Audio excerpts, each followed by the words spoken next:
सतनाम वाहिगुरु साहिब जियो। मांझ महला तीजा। हरि आपे मेले सेव कराए।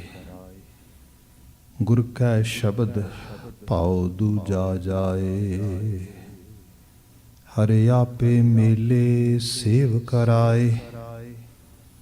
गुर कै शब्द पाओ दूजा जाए। हर निर्मल सदा गुणदाता। हर गुण मह आप समावणिया। हऊँ वारी जियों वारी सच सच्चा हिरदै वसावणिया। सच्चा नाम सदा है निर्मल। गुर शब्दी मन वसावणिया रहा। आपे गुर दाता कर्म विधाता। सेवक सेवहें गुरमुख हर जाता। अमृत नाम सदा जन सोहें। गुरमत हर रस पावणिया। इस गुफा में एक थान सुहाया। पूरे गुर हऊँ मैं परम चुकाया। अन दिन नाम सलाह नरंग राते। गुर कृपा ते पावणिया। गुर कै शब्द एह गुफा विचारे। नाम निरंजन अंतर वसै मुरारे। हर गुण गावै शब्द सुहाए। मिल प्रीतम सुख पावणिया। जम जा गाती दूजै पहाए कर लाए। नावों भूले देह सजाए। कड़ी मुहत का लेखा लेवै। रतियों मासा तोल कढ़ावणिया। पेयड़ै पिर चेते नाही। दूजै मुट्ठी रोवै ताही। खरी कुआलियो कुरूप कुलखणी। सुपनै पिर नहीं पावणिया। पेयड़ै पिर मन वसाया। पूरै गुर हदूर दिखाया। कामण पिर राखिया कंठ लाए। शब्दे पिर रावै सेज सुहावणिया। आपे देवै सद बुलाए। अपना नाम मन वसाए। नानक नाम मिलै वडियाई। अन दिन सदा गुण गावणिया। नानक नाम मिलै वडियाई। अन दिन सदा गुण गावणिया। वाहिगुरु जी का खालसा वाहिगुरु जी की फतेह। जुगो जुगो टल तन तन गुरु ग्रंथ साहिब जी। गुरु पातशाह जी की अपार बख्शिश टलदी शाम संगत दिस समय नूं असीं प्राप्त किया है। ओंटारियो खालसा दरबार के इस पावन स्थान तो गुर शब्द नाल मुसलसल आप जुड़ रहे हो। लड़ीवार गुरबाणी व्याख्यान विच मांझ राग दे अष्टपदे गुरु अमरदास पातशाह द्वारा उचारण किया संदेश असी विचारते हाँ। जो शब्द आपने सरवण किया है यदि बीते कल विचार प्रारंभ की सी। समय मुताबक मात्र 2 बंद विचारे। अज 3 नंबर पदे तो विचार अगे तोरांगे। पर हमेशा की तरह विचार रहाओ दे बंद तो ही प्रारंभ करते हाँ। साहिबे जिक्र करते ने हाँ वारी जियों वारी सच सच्चा हिरदै वसावणिया। गुरु अमरदास अपने ते बात टुकांदे ते कहिंदे मैं अपना आपा कुर्बान करदा। मैं अपने आपे नूं वारदा। नरोल सच नूं जीवन का आधार बना के अपने हिरदे च वसाउण वाले मनुखां तो जो केवल सच दे धारनी ने। जो जिन्हां दे जीवन का अल्टीमेट परपस जो मदर नेचर का एक अलाही ला आ जिन्हों असीं धर्म कहने उन्होंने पालना आ। दूसरी सत्र ਇਹਦੇ 'ਚ ਸਾਹਿਬ ਨੇ ਜ਼ਿਕਰ ਕੀਤਾ, ਸੱਚਾ ਨਾਮ ਸਦਾ ਹੈ ਨਿਰਮਲ, ਗੁਰ ਸ਼ਬਦੀ ਮਨ ਵਸਾਵਣਿਆ। ਇਹ ਸੱਚ ਦਾ ਨਾਮ ਮੈਲ ਰਹਿਤ ਹੈ, ਸਾਡੇ ਜੀਵਨ ਦੀ ਵਿੱਚ ਉਚਾਈ ਲੈ ਕੇ ਆਉਂਦਾ ਹੈ। ਜਿਹੜੀਆਂ ਖਾਮੀਆਂ ਕਮੀਆਂ ਮੈਲ ਭਰਦੀਆਂ ਮਨੁੱਖ ਹੋਣ ਦੇ ਨਾਤੇ ਸਾਡੀ ਸੁਰਤ ਵਿੱਚ ਉਹਨਾਂ ਨੂੰ ਬਾਹਰ ਕੱਢਦਾ। ਅਤੇ ਫਿਰ ਇਹਦੇ ਵਾਸਤੇ ਇੱਥੋਂ ਤੱਕ ਪਹੁੰਚਣ ਲਈ ਗੁਰੂ ਕਾ ਸ਼ਬਦ ਹੀ ਸਾਡੇ ਮਨ ਵਿੱਚ ਇਸ ਸੱਚ ਨੂੰ ਵਸਾਉਣ ਵਿੱਚ ਮਦਦਗਾਰ ਹੈ। ਗੁਰ ਸ਼ਬਦੀ ਮਨ ਵਸਾਵਣਿਆ ਰਹਾਓ। ਅੱਗੇ ਹੁਣ 3 ਨੰਬਰ ਪਦਾ, ਜਿਹਦੇ 'ਚ ਕਿਉਂਕਿ ਇਹ ਸਾਰਾ ਸ਼ਬਦ ਦੀ ਫਿਰ ਫਰਦਰ ਐਕਸਪਲੇਨੇਸ਼ਨ ਲੈ ਕੇ ਆਉਂਦਾ ਇਸ ਰਹਾਓ ਦੇ ਬੰਨ ਦੀ। ਸਭ ਜ਼ਿਕਰ ਕਰਦੇ, ਇਸ ਗੁਫਾ ਮੈਂ ਇੱਕ ਥਾਨ ਸੁਹਾਇਆ। ਇਸ ਗੁਫਾ ਮੈਂ, ਹੁਣ ਗੁਫਾ ਸਾਡੇ ਮਨ ਮੰਡਲ ਨੂੰ ਕਿਹਾ ਗਿਆ ਆ, ਜਾਂ ਇੰਝ ਕਹਿ ਲਓ ਜੋ ਹਿਊਮਨ ਬੀਇੰਗ ਆ। ਵੈਸੇ ਤੇ ਇਹਦੀਆਂ ਲੇਅਰਸ ਕਈ ਡਾਇਮੈਂਸ਼ਨਸ ਤੇ ਮਲਟੀਪਲ ਲੈਵਲ 'ਤੇ ਕਈਆਂ ਜਾਂਦੀਆਂ ਨੇ, but in A very simple way we can easily understand, at least we have 3 layers which are easily noticeable. One is physical, second is see mental ਕਹਿੰਦੇ ਆ mind, and third one is spirit. ਹੁਣ ਇਹ ਬਾਤ ਆ ਕਿ ਜਿਹੜੀ second layer ਆ ਜਿਹਨੂੰ mind ਕਿਹਾ ਗਿਆ, ਹੁਣ ਮਾਈਂਡ ਇਟਸੈਲਫ ਇਜ਼ ਏ, ਇਹਨੂੰ ਇੱਕ ਵਰਡ ਕਹਿ ਲਓ, ਬਟ ਇਟਸ ਏ ਓਸ਼ਨ, ਇੱਕ ਬੜਾ ਵੱਡਾ ਸਮੁੰਦਰ ਆ। ਹੁਣ ਇਹ ਜਿਹੜਾ ਸਮੁੰਦਰ ਆ ਇਸ ਨੂੰ ਗੁਫਾ ਕਿਹਾ ਗਿਆ ਆ। ਉਹ ਗੁਫਾ ਦੀ ਆਪਣੇ ਆਪ ਵਿੱਚ ਜਿਹੜੀ ਐਕਸਪਲੇਨੇਸ਼ਨ ਹੈ ਸ਼ਬਦ ਕੋਸ਼ ਵਿੱਚ ਉਹ ਦੇਖੋਗੇ, ਗੁਫਾ ਇੱਕ ਕੇਵ ਹੈ। ਤੇ ਕੇਵ ਉਹ ਹੁੰਦੀ ਹੈ ਜਿਹਨੂੰ ਮੈਨ ਮੇਡ ਨਹੀਂ ਕਿਹਾ ਜਾਂਦਾ, ਇਸ ਨੂੰ ਕਹਿ ਲਓ ਕਿ ਇੱਕ ਮਦਰ ਨੇਚਰ ਨੇ ਚੀਜ਼ ਬਣਾਈ ਹੈ ਤੇ ਜਿਹਦੇ ਬਾਰੇ ਅਸੀਂ ਵਾਕਫ ਨਹੀਂ ਹੈਗੇ। ਤੇ ਗੁਫਾ ਦੇ ਵਿੱਚ ਪਤਾ ਨਹੀਂ ਕੀ ਹੋਏਗਾ, ਹਨੇਰਾ ਬਹੁਤ ਹੈ, ਨੰਬਰ 1 ਤੇ ਹੀ ਬਹੁਤ ਹੈ। ਦੂਜੇ we are not familiar what we can get if we visit any sort of cave.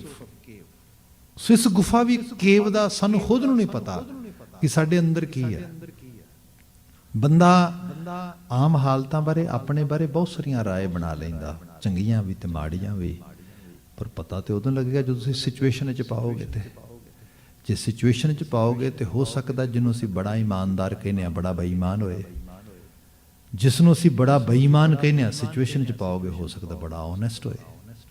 ਸੋ ਇਹ ਮਨ ਦੀ ਦਸ਼ਾ ਆ। ਤੇ ਫਿਰ ਇਹਦੇ 'ਚ ਚੀਜ਼ਾਂ ਵੀ ਇੰਨੀਆਂ ਵੈਰੀ ਕਰਦੀਆਂ ਕਿ ਬੰਦਾ ਇਸ ਵੈਰਾਈਟੀਫੁਲ ਚੀਜ਼ ਨੂੰ ਕਈ ਵਾਰੀ ਇਸੇ ਲਈ ਬਾਣੀ ਨੂੰ ਸਮਝਣ ਜਾਂ ਮਾਡਰਨ ਲਿਟਰੇਚਰ ਦੇ ਵਿੱਚ ਜਿਹੜੇ ਲੋਕ ਕਿਸੇ ਵੀ ਸਾਈਡ ਤੋਂ ਥੋੜ੍ਹੇ ਰੌਸ਼ਨ ਦਿਮਾਗ ਆਏ, ਇਨਲਾਈਟਡ ਹੋ ਕੇ ਆਏ, ਉਹਨਾਂ ਕਿਹਾ ਕਿਸੇ ਨੂੰ ਜੱਜ ਨਹੀਂ ਕਰ ਸਕਦੇ ਤੁਸੀਂ, ਤੁਹਾਨੂੰ ਖੁਦ ਨੂੰ ਨਹੀਂ ਪਤਾ ਕਿ ਬੰਦੇ ਦੇ ਅੰਦਰ ਕਿਹੜੀ ਚੀਜ਼ ਕਿੱਥੋਂ ਕਿਸ ਰੂਪ ਵਿੱਚ ਚੱਲ ਰਹੀ ਹੈ। ਸੋ ਇਹ ਗੁਫਾ ਆ ਇਹ ਸਾਰੇ ਦੀ ਸਾਰੀ। ਸਿਚੁਏਸ਼ਨਲ ਸਾਈਡ ਤੋਂ ਬੰਦੇ ਨੂੰ ਆਪਣੇ ਆਪ ਬਾਰੇ ਅਹਿਸਾਸ ਨਹੀਂ ਗਾ। ਖੈਰ philosophically I can keep on speaking and sometimes these things actually give us some sort of headache. Bhai Sahib what are you talking about? It's a whole ਬਾਣੀ ਦਾ ਮੈਸੇਜ ਹੀ ਹੈ ਵੈਸੇ ਸਾਰਾ, ਪਰ ਜਿਹਨੂੰ ਫਰਦਰ ਐਕਸਪਲੇਨੇਸ਼ਨ ਵਿੱਚ ਲਿਜਾਣਾ ਹੋਏ ਤੇ ਉਹਦੇ 'ਚ ਇਹ ਹੈ, ਛੋਟੀ ਜਿਹੀ ਦੁਨੀਆਦਾਰੀ 'ਚੋਂ ਇੱਕ ਐਗਜ਼ਾਮਪਲ ਦੇਵਾਂ।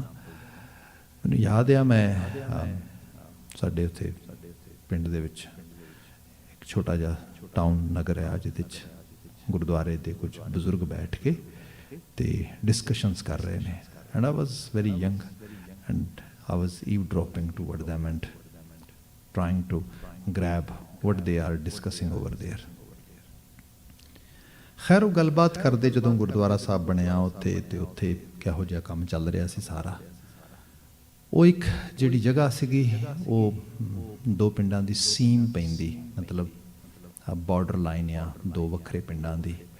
ਤੇ ਉੱਥੇ ਇੱਕ ਬੜੀ ਵੱਡੀ ਕਹਿੰਦੇ ਬੁਰਜੀ ਦੱਬੀ ਸੀ, ਮਤਲਬ ਸਟੋਨ ਮਾਰਕ ਲਾਇਆ ਸੀਗਾ, ਵੱਡੀ ਸਾਰੀ ਬੁਰਜੀ ਦਾ ਪੱਥਰ ਸੀਗਾ। ਇਹ ਅੰਗਰੇਜ਼ਾਂ ਨੇ ਦੱਬੇ ਸੀ। 2 ਤਰ੍ਹਾਂ ਦੇ ਪੱਥਰ ਸੀ, ਇੱਕ ਸੀਮ ਦਾ ਪੱਥਰ ਹੁੰਦਾ ਸੀ, ਇੱਕ ਮੁਰੱਬੇ ਬੁਰਜੀ ਹੁੰਦੀ ਸੀ, ਕਿਉਂਕਿ ਇਹਨਾਂ ਨੇ ਸਕਾਟਿਸ਼ ਇੰਜੀਨੀਅਰਸ ਨੂੰ ਲਗਾ ਕੇ ਇੰਚ ਇਲਾਕਾ ਜਿੱਥੇ ਜਿੱਥੇ ਵੀ ਇਹਨਾਂ ਨੇ ਕਲੋਨੀਜ਼ ਬਣਾਈਆਂ ਮਿਣ ਦਿੱਤਾ। ਉਹ ਸਾਰੇ ਦੀ ਸਾਰੇ ਨੂੰ ਰਜਿਸਟਰ ਤੇ ਚੜਾਤਾ। ਰਜਿਸਟਰੀ ਸ਼ਬਦ ਹੀ ਅਸਲ 'ਚ ਅੰਗਰੇਜ਼ ਲੈ ਕੇ ਗਏ ਭਾਰਤੀ ਖਿੱਤੇ ਦੇ ਵਿੱਚ, ਅਦਰਵਾਈਜ਼ ਉੱਥੇ ਰਜਿਸਟਰੀ ਸ਼ਬਦ ਨਹੀਂ ਸੀ ਹੁੰਦਾ। ਉੱਥੇ ਜਿਹੜਾ ਸ਼ਬਦ ਐਗਜ਼ਿਸਟ ਕਰਦਾ ਸੀਗਾ ਉਹ ਸੀਗਾ ਗਿਰਦਾਵਰੀ। ਉਹਦੇ ਨਾਲ ਲੋਕਾਂ ਦੀ ਕੌਣ ਕਾਸ਼ਤਕਾਰ ਆ, ਕੌਣ ਇਸ ਨੂੰ ਜਿਹੜਾ ਹੈਗਾ ਓਨ ਕਰਦਾ, ਇਹ ਸਭ ਚੀਜ਼ਾਂ ਬਾਰੇ ਪਤਾ ਹੁੰਦਾ ਸੀਗਾ। ਖੈਰ ਜਿਹੜੀ ਬੇਨਤੀ ਕਰਨ ਲੱਗਾ ਸੀਗਾ ਕਿ ਉਹ ਗੱਲਾਂ ਬਾਤਾਂ ਕਰਦੇ, ਤੇ ਗੱਲਾਂ ਬਾਤਾਂ ਕਰਨ ਦੇ ਦੌਰਾਨ ਬਜ਼ੁਰਗ ਅੰਦਰ ਦੇ ਮਨ ਦੀਆਂ ਵੀਕਨੈਸਿਸ, ਮਨ ਦੀਆਂ ਕਮਜ਼ੋਰੀਆਂ, ਇਹਦੇ ਬਾਰੇ ਗੱਲ ਕਰਦੇ ਸਿੰਪਲ ਐਗਜ਼ਾਮਪਲਸ ਦੇ ਨਾਲ। ਉਹ ਕਹਿੰਦੇ ਕਿ ਇੱਥੇ ਬੁਰਜੀ ਸੀਗੀ ਤੇ ਬੁਰਜੀ ਪੱਟਤੀ, ਜਦੋਂ ਪੱਟ ਕੇ ਸਾਈਡ 'ਤੇ ਰੱਖਤੀ ਇਮਾਰਤ ਬਣਾਉਣ ਤੋਂ ਪਹਿਲਾਂ, ਤੇ ਬੁਰਜੀ ਬੜੀ ਭਾਰੀ। ਤੇ ਬਜ਼ੁਰਗ ਕਹਿੰਦੇ ਵੀ ਮੈਂ ਵੀ ਉਦੋਂ ਕੁਸ਼ਤੀ ਕਰਦਾ ਸੀਗਾ। ਦੂਜਾ ਕਹਿੰਦਾ ਫਲਾਣਾ ਵੀ ਬੜਾ ਵੱਡਾ ਮੱਲ ਸੀਗਾ, ਭਲਵਾਨ ਸੀਗਾ। ਕਹਿੰਦਾ ਹਾਂ। ਕਹਿੰਦਾ ਇੱਥੇ ਅਸੀਂ ਬੜੀ ਯੰਗ ਏਜ ਸੀਗੇ, ਸਰੀਰ ਦੇ ਜੁੱਸੇ ਬੜੇ ਤਗੜੇ। ਬੁਰਜੀ ਪੱਟ ਕੇ ਰੱਖੀ, ਸ਼ਾਮ ਪੈ ਰਹੀ ਹੈ ਤੇ ਸ਼ਰਤਾਂ ਲੱਗ ਰਹੀਆਂ ਨੇ ਵੀ ਕੋਈ ਬੁਰਜੀ ਨੂੰ ਚੱਕ ਕੇ ਇਸ ਤਰੀਕੇ ਦੇ ਨਾਲ ਇਹਨੂੰ ਵੇ ਕਰਕੇ ਤੋਲ ਕੇ ਦਾ ਬਾਲਾ ਕੱਢ ਦੇ, ਮਤਲਬ ਬਾਹਾਂ ਨਾਲ ਉੱਪਰ ਚੱਕ ਦੇ। ਸਾਰਿਆਂ ਦਾ ਚਿੱਤ ਕਰੇ ਵੀ ਮੈਂ ਕਰਦਿਆਂ, ਪਰ ਕੋਈ ਹੌਸਲਾ ਨਾ ਕਰੇ ਵੀ ਕਿਤੇ ਐਸਾ ਨਾ ਹੋਏ ਨਾ ਤੇ ਬੇਇੱਜ਼ਤੀ ਹੋਏ ਮੁੜ ਕੇ। ਖੈਰ ਉੱਥੇ ਬੈਠਿਆਂ ਇਹ ਸ਼ਰਤ ਵੀ ਲੱਗ ਗਈ ਵੀ ਜੇ ਕੋਈ ਬਾਲਾ ਕੱਢ ਦੇਗਾ ਉਸ ਨੂੰ ਕੋਈ ਵੱਡਾ ਟੀਨ ਕਨਸਤਰ ਜਿਹੜਾ ਹੈਗਾ ਉਹ ਘਿਓ ਦਾ ਦਿੱਤਾ ਜਾਏਗਾ। ਇਸ ਤਰ੍ਹਾਂ ਦੀਆਂ ਗੱਲਾਂ ਬਾਤਾਂ ਹੋ ਗਈਆਂ। ਖੈਰ ਉਹ ਕਹਿਣ ਤੂੰ ਕਰ, ਇਹ ਸਭ ਚੱਲਦਾ ਰਿਹਾ। ਕਹਿੰਦੇ ਬਹਾਨਾ ਇਹ ਬਣਾਇਆ ਵੀ ਨਹੀਂ ਭਾਈ, ਗੱਲ ਇਹ ਹੈ ਵੀ ਸਰੀਰ ਨਾ ਅਜੇ ਠੰਡਾ ਆ, ਕਿਉਂਕਿ ਪਹਿਲਾਂ ਥੋੜਾ ਗਰਮ ਕਰਾਂਗੇ, ਇੱਕਦਮ ਐਡੀ ਭਾਰੀ ਚੀਜ਼ ਨੂੰ ਚੱਕਣਾ। ਸੋ ਸ਼ਾਮ ਪੈ ਗਈ, ਹੁਣ ਨਹੀਂ, ਸਵੇਰੇ ਕਰਾਂਗੇ। ਠੀਕ ਹੈ ਜੀ। ਗੱਲ ਸਾਰੀ ਜਿਹੜੀ ਹੈ ਸਲਾਹ ਮਸ਼ਵਰਾ ਉੱਥੇ ਸਾਰਾ ਸਟਾਪ ਹੋ ਗਿਆ, ਸਾਰੇ ਘਰਾਂ ਨੂੰ ਚੱਲ ਗਏ। ਉਹ ਬਜ਼ੁਰਗ ਦੱਸ ਰਿਹਾ, ਕਹਿੰਦਾ ਵੀ ਗੱਲ ਇਹ ਹੋਈ, ਹੁਣ ਰਾਤ ਨੂੰ ਘਰੇ ਚਲਾ ਗਿਆ, ਖਾਣਾ ਖਾਦਾ, ਮੰਜੇ ਤੇ ਪੈ ਗਿਆ, ਨੀਂਦ ਕਿੱਥੇ ਆਵੇ, ਕਿਉਂਕਿ ਉੱਥੇ ਦਾਅਵੇ ਬੜੇ ਠੋਕੇ ਸੀ, ਆਈ ਕੈਨ ਡੂ ਇਟ, ਮੈਂ ਬਾਲਾ ਕੱਢ ਦਿਆਂਗਾ। ਖੈਰ ਸਾਰਾ ਸੋਚਦਿਆਂ ਹੋਇਆਂ ਖਿਆਲ ਆਇਆ ਜੇ ਸਵੇਰੇ ਨਾ ਚੱਕਿਆ ਗਿਆ ਤੇ ਬੇਇੱਜ਼ਤੀ ਬੜੀ ਹੋਏਗੀ। ਮਤਲਬ ਵੈਸੇ ਤਾਂ ਇੱਕ ਬੰਦੇ ਬਾਰੇ ਬਣਿਆ ਕਿ ਭਲਵਾਨ ਬੜਾ, ਮੱਲ ਬੜਾ ਤਗੜਾ ਹੈ, ਪਰ ਫਿਰ ਕੀਤਾ ਕੀ ਜਾਏ। ਅੱਧੀ ਕੁ ਰਾਤ ਨੂੰ ਸਕੀਮ ਇਹ ਬਣਾਈ ਵੀ ਰਾਤ ਨੂੰ ਜਾ ਕੇ ਕਰੀ ਚੱਕ ਕੇ ਵੇਖ ਆਉਂਦੇ ਆ, ਜੇ ਚੱਕਿਆ ਗਿਆ ਤੇ ਸਵੇਰੇ ਚਲੇ ਜਾਾਂਗੇ, ਜੇ ਰਾਤ ਨੂੰ ਨਾ ਚੱਕਿਆ ਗਿਆ ਤੇ ਆਪਾਂ ਸਵੇਰੇ ਕਿਸੇ ਨੂੰ ਉੱਥੇ ਮੂੰਹ ਹੀ ਨਹੀਂ ਵਿਖਾਣਾ। ਇਹ ਸੋਚ ਕੇ ਦੱਬੇ ਪੈਰਾਂ ਨਾਲ ਤੁਰਦਿਆਂ ਉੱਥੇ ਪਹੁੰਚ ਗਿਆ। ਜਦੋਂ ਪਹੁੰਚਿਆ ਤੇ ਜਦੋਂ ਥੋੜਾ ਨੇੜੇ ਜਾ ਰਿਹਾ ਤੇ ਇੰਜ ਲੱਗ ਰਿਹਾ ਜਿਵੇਂ ਕਿਸੇ ਦੇ ਹੂੰਗਣ ਦੀ ਆਵਾਜ਼ ਆ ਰਹੀ ਹੈ। ਲੱਗਦਾ ਕਿਸੇ ਦੀ, ਕੋਈ ਬੰਦਾ ਕਿਸੇ ਤਕਲੀਫ ਵਿੱਚ ਹੈ ਤਾਂ ਉਹਦੀ ਆਵਾਜ਼ ਆ ਰਹੀ ਉਸ ਕਿਸਮ ਦੀ। ਖੈਰ ਪਹਿਲਾਂ ਸੋਚਿਆ ਮਨ ਦਾ ਭੁਲੇਖਾ ਹੋਏਗਾ, ਐਵੇਂ ਡਰਿਆ ਹੋਇਆ ਮਨ ਵੀ ਕੋਈ ਵੇਖ ਨਾ ਲਏ ਮੈਨੂੰ। ਫਿਰ ਥੋੜਾ ਹੋਰ ਨੇੜੇ ਆ, ਫਿਰ ਆਵਾਜ਼ ਆਈ ਤੇ ਆਵਾਜ਼ ਪਹਿਚਾਣ ਲਈ ਦੂਜੇ ਭਲਵਾਨ ਦੀ, ਜੋ ਉਸ ਵਕਤ ਸ਼ਾਮ ਨੂੰ ਉੱਥੇ ਸੀਗਾ। ਕਹਿੰਦਾ ਉਹਦਾ ਨਾਂ ਲੈ ਕੇ ਉੱਚੀ ਸਾਰੀ ਆਵਾਜ਼ ਦਿੱਤੀ, ਉਹਨੇ ਵੀ ਮੇਰੀ ਆਵਾਜ਼ ਪਛਾਣ ਲਈ। ਉਹ ਕਹਿੰਦਾ ਫਲਾਣਾ ਸਿੰਘ ਆ ਜਾ। ਕਹਿੰਦਾ ਛੇਤੀ ਆਓ ਰਿਹਾ। ਕਹਿੰਦਾ ਕੋਲ ਗਿਆ ਤੇ ਬੁਰਜੀ ਦੇ ਕੋਲ ਗਿਆ ਤੇ ਬੁਰਜੀ ਥੱਲੇ ਦੱਬਿਆ ਹੋਇਆ। ਉਹ ਕਹਿੰਦਾ ਉਹਨੂੰ ਚੱਕ, ਬੁਰਜੀ ਨੂੰ ਕੱਢ ਮੈਨੂੰ ਵਿੱਚੋਂ। ਖੈਰ ਕਹਿੰਦਾ ਮੈਂ ਪੱਥਰ ਚੱਕਣ ਦੀ ਮਦਦ ਕੀਤੀ, ਉਹਨੂੰ ਬਾਹਰ ਕੱਢਿਆ ਤੇ ਮੈਂ ਪੁੱਛਿਆ ਉਹਨੂੰ, ਮੈਂ ਕਿਹਾ ਸੱਜਣਾ ਤੂੰ ਇੱਥੇ ਕਿਵੇਂ? ਕਹਿਣ ਲੱਗਾ ਕਿਵੇਂ ਕੀ? ਜਿਵੇਂ ਤੂੰ। ਮਨ ਵਿੱਚ ਇਹ ਸੀਗਾ ਵੀ ਸਵੇਰੇ ਮਤੇ ਚੱਕੀ ਨਾ ਜਾਏ, ਰਾਤ ਨੂੰ ਚੱਕ ਕੇ ਦੇਖ ਲੈਨੇ। ਕਹਿੰਦਾ ਉਹ ਕਹਿੰਦਾ ਫਿਰ ਉਹ ਮੈਨੂੰ ਭਲਵਾਨ ਕਹਿੰਦਾ ਵੀ ਗੱਲ ਇਹ ਆ ਵੀ ਸਵੇਰੇ ਦੱਸੀ ਨਾ ਕਿਸੇ ਨੂੰ। ਉਹ ਕਹਿੰਦਾ ਵੀ ਭਲਿਆ ਤੂੰ ਵੀ ਨਾ ਦੱਸੀ ਕਿਸੇ ਨੂੰ, ਵੀ ਮੈਂ ਤਾਂ ਖੁਦ ਇਸ ਰੂਪ ਦੇ ਵਿੱਚ। ਹੁਣ ਜਿਹੜੀ ਵੀ ਮੌਲਿਕ ਰੂਪ 'ਚ ਐਗਜ਼ਾਮਪਲ ਕਰ ਰਿਹਾ ਸਾਰੇ, ਇਹ ਹੈ ਕਿ ਹਰ ਬੰਦਾ ਹੀ ਹਰ ਲੈਵਲ ਤੇ ਇਮਾਨਦਾਰ ਵੀ ਹੈ ਤੇ ਬੇਈਮਾਨ ਵੀ ਹੈ। ਇਹ ਗੁਫਾ ਆ, ਅੰਦਰ ਕੀ ਪਿਆ ਆ ਤੁਹਾਨੂੰ ਕੋਈ ਪਤਾ ਨਹੀਂ। ਸਿਚੁਏਸ਼ਨ 'ਚ ਪਾਓਗੇ ਤੇ ਕਈ ਵਾਰ ਇਹ ਵੀ ਲੱਗਦਾ ਹੈ ਅਸੀਂ ਸਾਰੇ ਇੱਕ ਲੈਵਲ ਤੇ ਇੱਕੋ ਜਿਹੇ ਹਾਂ, ਇੱਕੋ ਤਰ੍ਹਾਂ ਹੀ ਸੋਚਦੇ ਹਾਂ। ਇਸੇ ਕਰਕੇ ਜਿਹੜੀਆਂ ਕਲਾਸੀਕਲ ਥਿਊਰੀਜ਼ ਲਿਖੀਆਂ ਗਈਆਂ ਸਾਈਕੋਲੋਜੀ ਦੇ ਵਿੱਚ, ਉਹ ਮੋਸਟਲੀ ਫਿੱਟ ਹੁੰਦੀਆਂ ਮਨੁੱਖਤਾ ਦੇ ਉੱਤੇ, ਹਰ ਇੱਕ ਦੇ ਲੈਵਲ ਤੇ ਫਿੱਟ ਹੁੰਦੀ। ਇਸੇ ਲਈ ਅੱਜ ਜਿਵੇਂ ਅਸੀਂ ਪ੍ਰੋਗਰਾਮ ਦੇਖਦੇ ਹਾਂ, ਕੋਈ ਤੁਸੀਂ ਹਿਊਮਨ ਮਾਈਂਡ ਦੇ ਉੱਤੇ ਥੈਰੇਪੀਜ਼ ਦੀਆਂ ਦੇਖੋ, ਭਾਵੇਂ CBT ਹੈ, ਭਾਵੇਂ BT ਹੈ, ਭਾਵੇਂ ਕਿਸੇ ਕਿਸਮ ਦੀ ਵੀ ਥੈਰੇਪੀ ਤੁਸੀਂ ਦੇਖੋ, ਉਹ ਆਲਮੋਸਟ ਇੱਕ ਯੂਨੀਵਰਸਲ ਅਪਰੋਚ ਨਾਲ ਚੱਲੀ ਜਾ ਰਹੀ ਤੇ ਉਹਨਾਂ ਦਾ ਅਰਾਊਂਡ 90% ਰਿਜ਼ਲਟ ਵੀ ਠੀਕ ਆ ਰਿਹਾ, ਕਿਉਂਕਿ ਹਿਊਮਨ ਮਾਈਂਡ ਇੱਕੋ ਜਿਹਾ ਲੱਗਦਾ ਉਸ ਰੂਪ ਦੇ ਵਿੱਚ। ਬਟ ਫਿਰ ਕੰਪਲੈਕਸਿਟੀ ਜਿਹੜੀ ਹੈ ਅੰਦਰ ਰੂਪ ਦੇ ਵਿੱਚ, ਉਹ ਫਿਰ ਵੈਰੀ ਕਰਦੀ ਕਿਤੇ ਨਾ ਕਿਤੇ। ਗੁਰੂ ਬਾਬਾ ਜੀ ਇਸ ਬਾਬਤ ਸਾਨੂੰ ਅਵੇਅਰ ਕਰਦੇ ਤੇ ਕਹਿੰਦੇ, ਉਹ ਬੰਦੇ ਐਵੇਂ ਬਾਹਰ ਦੇ ਦਮਗਜੇ ਨਾ ਛੱਡ, ਮੈਂ ਬੜਾ ਗਿਆਨੀ ਆ, ਮੈਨੂੰ ਬੜੀ ਸਮਝ ਹੈ, ਮੈਨੂੰ I know that everything, I am very intelligent. ਤੈਨੂੰ ਅੰਦਰ ਦਾ ਨਹੀਂ ਪਤਾ, ਤੇਰੀ ਗੁਫਾ ਤੇਰੇ ਹਨੇਰੇ ਮਨ 'ਚ ਕੀ ਪਿਆ ਹੈਗਾ, ਕਿਸ ਜਗ੍ਹਾ ਤੇ ਤੇਰੇ ਹਨੇਰੇ ਮਨ ਨੇ ਕਿਸ ਕਿਸਮ ਦੇ ਨਾਲ ਤੇਰੇ ਨਾਲ ਹੀ ਚਲਾਕੀ ਕਰ ਜਾਣੀ ਹੈ। ਇੱਥੇ ਬਚਨ ਆ ਰਿਹਾ ਹੈਗਾ, ਇਸ ਗੁਫਾ ਮੈਂ ਇੱਕ ਥਾਨ ਸੁਹਾਇਆ, ਪਰ ਇਹ ਵੀ ਚੇਤੇ ਰੱਖੀ ਇਹਦੇ 'ਚ ਇੱਕ ਸੁਹਾਵਣੀ ਜਗ੍ਹਾ ਵੀ ਹੈ। ਉਹਨੂੰ ਸੁਹਾਵਣੀ ਜਗ੍ਹਾ ਕੀ ਹੈ, ਜਿਹਨੂੰ ਸਿੱਖ higher level the state of mind ਕਹਿੰਦੇ ਆ, ਜਿਹਦੇ 'ਚ ਬੰਦੇ 'ਚ ਇਮਾਨਦਾਰੀ ਵੀ ਹੈ, ਬੰਦੇ ਦੇ ਅੰਦਰ ਇੱਕ ਓਨੈਸਟ ਲੈਵਲ ਦੀ ਅਪਰੋਚ ਵੀ ਹੈ ਜੀਵਨ ਬਾਬਤ। ਗੁਰੂ ਬਾਬਾ ਜੀ ਉਹਦੀ ਬਾਤ ਕਰਦੇ। ਫਿਰ ਕਿਆ ਪੂਰੇ ਗੁਰ ਹਉਮੈ ਭਰਮ ਚੁਕਾਇਆ, ਪਰ ਉਸ ਸੁਹਾਵੇ ਥਾਨ ਤੱਕ ਲਿਜਾਣ ਕੌਣ ਨਹੀਂ ਦੇ ਰਿਹਾ ਸਾਨੂੰ, ਜਾਂ ਸਾਨੂੰ ਪਹੁੰਚਣ ਕੌਣ ਨਹੀਂ ਦੇ ਰਿਹਾ? ਹਉਮੈ ਤੇ ਭਰਮ, ਡਾਊਟ ਜਿਹੜਾ ਆ ਉਹ ਚੀਜ਼ਾਂ ਬਾਰੇ ਕਈ ਲੈਵਲ ਤੇ ਚੱਲਦਾ। ਜਿਵੇਂ ਕਿਸੇ ਰਿਸ਼ਤੇ 'ਚ ਤੁਸੀਂ ਡਾਊਟ ਪਾ ਦਿਓ ਥੋੜਾ ਜਿਹਾ, ਕਿਸੇ ਤਰ੍ਹਾਂ ਦਾ ਵੀ ਸ਼ੱਕ, ਰਿਸ਼ਤਾ ਖਤਮ ਹੋ ਜਾਏਗਾ। ਉਹ ਭਾਵੇਂ ਜਿਹੜਾ ਮਰਜ਼ੀ ਹੋਏ, ਉਹ ਰਿਸ਼ਤਾ ਹੋਏ ਮਾਂ ਬਾਪ ਦਾ ਤੇ ਬੱਚਿਆਂ ਦਾ, ਉਹਦੇ 'ਚ ਬੱਚੇ ਦੇ ਦਿਮਾਗ 'ਚ ਪਾ ਦਿੱਤਾ ਜਾਏ ਕਿ ਮਾਂ ਬਾਪ ਜਿਹੜੇ ਨੇ ਨਾ, they are only living their own dreams, they are very selfish, they don't think about you anymore। ਬਹੁਤ ਆ ਬੱਚਾ ਇੰਨਾ ਹੀ ਸੋਚਣਾ ਸ਼ੁਰੂ ਕਰ ਦੇਗਾ ਕਿ ਇਹ ਮੇਰੇ ਵਾਸਤੇ, ਮੇਰੇ ਸੁਪਨੇ ਸਾਕਾਰ ਕਰਨ ਵਾਸਤੇ ਨਹੀਂ, ਇਹਨਾਂ ਦਾ ਆਪਣਾ ਏਜੰਡਾ ਆ। That's enough. ਇੰਨੀ ਬਾਤ ਆਉਣ ਦੀ ਦੇ ਰਿਹਾ। ਭੈਣ ਭਰਾਵਾਂ ਦੇ ਵਿੱਚ, ਭੈਣ ਭੈਣ ਦੇ ਵਿੱਚ, ਭਰਾ ਭਰਾ ਦੇ ਵਿੱਚ, ਹਸਬੈਂਡ ਵਾਈਫ ਦੀ ਤੇ ਹਾਲਤ ਹੀ ਕੈਸੀ ਹੋਏਗੀ। ਕੋਈ ਡਾਊਟ ਕਿਸੇ ਲੈਵਲ ਦਾ ਕ੍ਰੀਏਟ ਹੋ ਜਾਏ, ਮਤਲਬ ਤੁਸੀਂ ਦੇਖੋ ਜ਼ਿੰਦਗੀ ਨਰਕ ਬਣ ਜਾਂਦੀ। ਇਨ ਬਿਨ ਅਧਿਆਤਮੀ ਤਲ ਦੇ ਉੱਤੇ, ਜਿਵੇਂ ਬਕੌਲ ਮਸਕੀਨ ਜੀ ਦੀ ਗੱਲ ਕਰਾਂ ਤੇ ਉਹ ਕਹਿੰਦੇ ਹੁੰਦੇ ਸੀ, ਬੰਦੇ ਦੇ ਦਿਮਾਗ ਦੇ ਵਿੱਚ ਇੱਕੋ ਸਮੇਂ ਦੋ ਚੀਜ਼ਾਂ ਇਕੱਠੀਆਂ ਚੱਲਦੀਆਂ ਨੇ, ਸ਼ੱਕ ਤੇ ਸ਼ਰਧਾ। ਸ਼ਰਧਾ ਕੋਈ ਚੀਜ਼ ਪੈਦਾ ਕਰਦੀ, ਸ਼ੱਕ ਖਾ ਜਾਂਦਾ ਉਹਨੂੰ। ਜਿਹਨੂੰ ਸਾਹਿਬ ਨੇ ਕਿਹਾ ਕਿ ਹਰੀ ਅੰਗੂਰੀ ਨਿਤ ਉੱਠ ਗਧਾ ਚਰੈ, ਵੀ ਜਿਹੜੀ ਮੇਰੇ ਅੰਦਰ ਇੱਕ ਹਰੇ ਰੰਗ ਦਾ ਅੰਕੂਰ ਫੁੱਟਦਾ ਤੇ ਜਿਹੜਾ ਗਧਾ ਆ ਉਹ ਨਾਲ ਦੀ ਨਾਲ ਉਹਨੂੰ ਮਰੁੰਡ ਕੇ ਚੜ ਜਾਂਦਾ। ਇਹ ਗਧਾ ਸਾਡੇ ਅੰਦਰ ਦਾ ਸ਼ੱਕ ਹੈ, ਤੇ ਹਰੀ ਅੰਗੂਰੀ ਇਹ ਸ਼ਰਧਾ, ਵਿਸ਼ਵਾਸ, ਆਤਮ ਵਿਸ਼ਵਾਸ। ਇਸ ਸਾਰੇ ਦੇ ਜਿਹੜੀ ਰੋਲ ਚੀਜ਼ ਪਲੇ ਕਰਦੀ ਉਹ ਹੈਗੀ ਹਉਮੈ। ਹਉਮੈ ਦੀ ਇੱਕ ਲੇਅਰ ਜਿਹੜੀ ਇੱਥੇ ਆ ਰਹੀ ਹੈ, ਉਹ ਇਹ ਹੈ ਕਿ ਉੱਚੇ ਥਾਂ ਤੇ ਲਿਜਾਣ ਦੀ ਬਜਾਏ ਬੰਦੇ ਨੂੰ ਨੀਵਾਂ ਸੱਟਦੀ, ਨਿਵਾਣਤਾ ਵਾਲੇ ਪਾਸੇ ਲੈ ਕੇ ਜਾਂਦੀ, ਨੀਵੇਂ ਗੇਰਦੀ, ਕਿਉਂਕਿ ਉਹ ਇਹਨੂੰ ਕਿਸੇ ਹੋਰ ਲੈਵਲ ਤੇ ਵਿਸ਼ਵਾਸ ਹੀ ਨਾ ਆਉਣ ਦਿੰਦੀ। ਜਿਵੇਂ ਸਰਲ ਕਰ ਲਾਂ ਇਹਨੂੰ ਹੋਰ, ਆਪ ਜੇ ਸੂਫੀਆਂ ਦੇ ਬੋਲ ਪੜ੍ਹੋਗੇ ਤੇ ਸੂਫੀਆਂ ਦੀਆਂ ਕਾਫੀਆਂ 'ਚ ਕਾਫੀ ਕੁਝ ਐਸਾ ਮਿਲ ਜਾਂਦਾ ਜਿਹੜਾ ਬੰਦੇ ਨੂੰ ਕਿਤੇ ਟੁੰਬਦਾ ਇਹਦੇ ਬਾਬਤ। ਜਿਵੇਂ ਮੈਂ ਕਈ ਵਾਰੀ ਬਾਤ ਕਰਦਾ ਕਿ ਉਹ ਸੂਫੀ ਕਹਿੰਦਾ, ਮਨ ਨਾਲ ਗੱਲ ਕਰਦਾ ਤੇ ਕਹਿੰਦਾ, ਮਨਾ ਜੇ ਤੂੰ ਸਾਡੇ ਆਖੇ ਲੱਗੇ ਤੈਨੂੰ ਤਖਤ ਬਿਠਾਵਾਂਗੇ।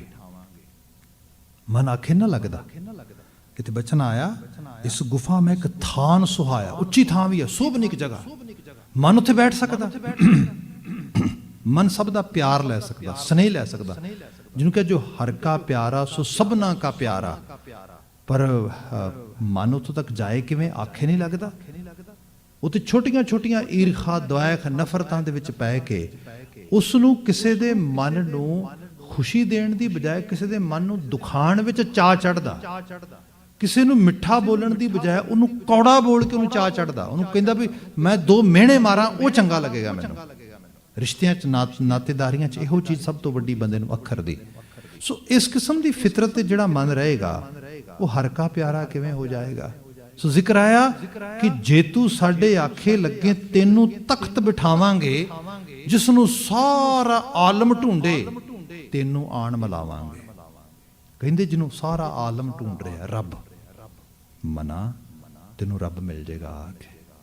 ਜਿਹਨੂੰ ਬਾਬਾ ਕਬੀਰ ਜੀ ਨੇ ਇਸ ਤਰ੍ਹਾਂ ਬਿਆਨ ਕੀਤਾ ਸੀਗਾ ਕਿ ਕਬੀਰ ਮਨ ਨਿਰਮਲ ਭਇਆ ਜੈਸੇ ਗੰਗਾ ਨੀਰ, ਪਾਛੇ ਲਾਗਤ ਹਰ ਫਿਰੈ ਕਹਿਤ ਕਬੀਰ ਕਬੀਰ। ਕਹਿੰਦੇ ਹਰੀ ਨੂੰ ਸਾਰੀ ਦੁਨੀਆ ਲੱਭਦੀ, ਹਰੀ ਕਬੀਰ ਨੂੰ ਲੱਭਦਾ ਆ। ਇਹ ਮਨ ਦੀ ਇੱਕ ਅਵਸਥਾ ਹੈ ਹਾਇਰ ਲੈਵਲ ਦੀ। ਪਰ ਇੱਥੇ ਹਉਮੈ ਜਿਹੜੀ ਹੈ ਉਹ ਕਹਿੰਦੀ ਕਿ ਨਹੀਂ ਨਹੀਂ, ਐਕਚੁਅਲੀ ਪਹਿਲੀ ਗੱਲ ਤੇ ਹੋ ਨਹੀਂ ਸਕਦਾ ਹੈ, ਬਸ ਇੰਨਾ ਸ਼ੱਕ ਹੀ ਬੜਾ ਹੈ। ਦੂਸਰੀ ਗੱਲ ਇਹ ਕਿਤੇ ਵਿਸ਼ਵਾਸ ਕੀਤਾ ਜਾਏ, ਜਿਵੇਂ ਅਸੀਂ ਸੰਸਾਰੀ ਤੌਰ ਤੇ ਧਰਮ ਦੇ ਸੰਸਥਾਨ ਵਿੱਚ ਦੇਖਦੇ ਹਾਂ। ਆਪ ਸਪੋਜ਼ ਇਸ ਤਰ੍ਹਾਂ ਜਾਣੋ ਕਿ ਜੇ ਆਪਾਂ ਵੈਸਟਰਨ ਵਰਲਡ ਦੀ ਗੱਲ ਕਰੀਏ, ਸਾਇੰਟੀਫਿਕ ਕਾਢਾਂ ਨੇ, ਸਭ ਚੀਜ਼ਾਂ ਨੇ, ਇਹਨਾਂ ਨੇ ਕਮਾਲ ਕਰ ਦਿੱਤੀ, ਪਰ ਮਨੁੱਖੀ ਜਿਹੜੀ ਜ਼ਿੰਦਗੀ ਦਾ ਤਵਾਜ਼ਨ ਆ ਉਹ ਲੋਅਰ ਹੋ ਗਿਆ। ਉਹ ਲੋਅਰ ਹੋਣ ਕਰਕੇ ਅੱਜ ਮੈਡੀਟੇਸ਼ਨ ਦੀ ਗੱਲ ਆਉਂਦੀ ਹੈ ਤੇ ਸਾਡੇ ਕੈਨੇਡਾ ਦੇ ਵਿੱਚ ਹੀ ਜੇ ਆਪਾਂ ਥੋੜ੍ਹਾ ਈਸਟ ਸਾਈਡ ਨੂੰ ਚਲੇ ਜਾਈਏ, ਐਟਲਾਂਟਿਕ ਪ੍ਰੋਵਿੰਸਿਸ ਦੇ ਵਿੱਚ, ਤੇ ਆਪ ਹੈਰਾਨ ਹੋਵੋਗੇ ਚਰਚ ਇੰਨੀ ਪ੍ਰਾਪਰਟੀ ਓਨ ਕਰਦੀ ਹੈ।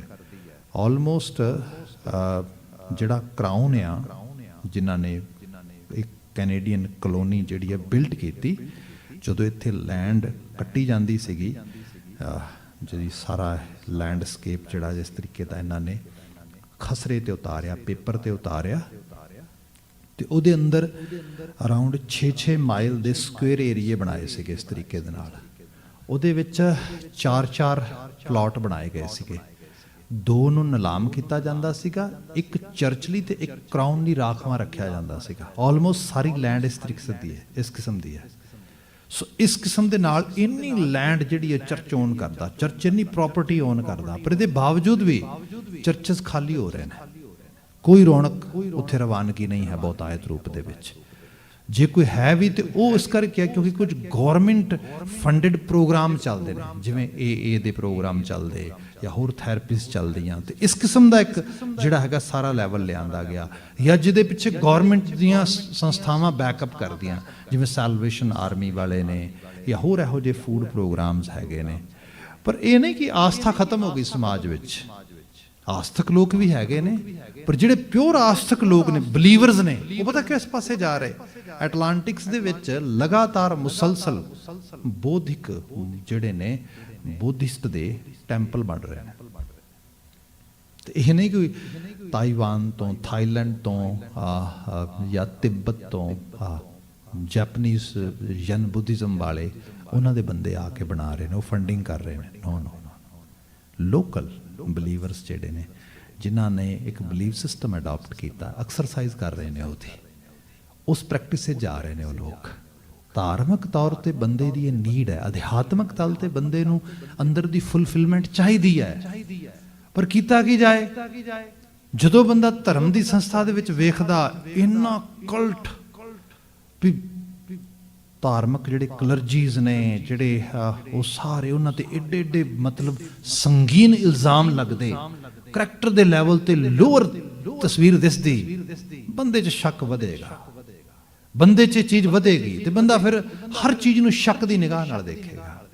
ਇਹ ਨੁਕਸਾਨ ਇੱਕ ਲੈਵਲ ਦਾ ਨਹੀਂ, ਮਲਟੀਪਲ ਲੇਅਰ ਲੈਵਲ ਦਾ ਹੋ ਜਾਂਦਾ।